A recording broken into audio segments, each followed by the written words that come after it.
Hey, welcome back to our channel. For this week's video, we'll be kicking off a brand new label maker series with the PT-1880. I'm going to start by showing you basic setup on how to insert our tape. And I'm also going to give you a quick crash course with the difference between the TZ and the TZE tape. Let's get started. Okay, so here I have the PT-1880 label maker, and I'm going to show you how to insert some tape. To start, you'll notice it says it takes a TZ tape. This is a traditional TZ tape. This has been discontinued for about 8 years. They've been replaced with a TZE tape. The E stands for that new eco-friendly packaging. So I'm going to show you my examples using a TZE tape so you know for sure that they will fit. This, for example, was the old TZ tape. Clicked in, no issues there, okay? This is that TZE tape.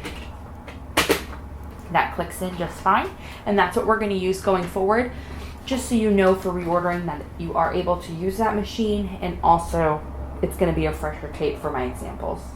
Now, when you're going to print, the first thing that you want to do is you want to spin this dial, especially if you have a new tape, a couple of times, especially again if that's a new tape, because these the inner spools here can become loose during manufacturing.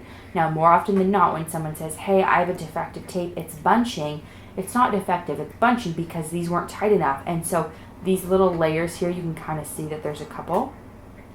They have a hard time printing together and staying tight if they're too loose. So I've spun that. Again, we've got these dials here. We're going to line up, gently push. It shouldn't be a firm push down. You don't want to break anything. Just a light click is all you need.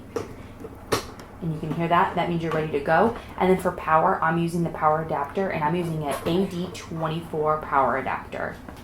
And it's as easy as that. I'll see you next week as we continue on with this PT1880 label maker series. Thanks for watching. Bye-bye.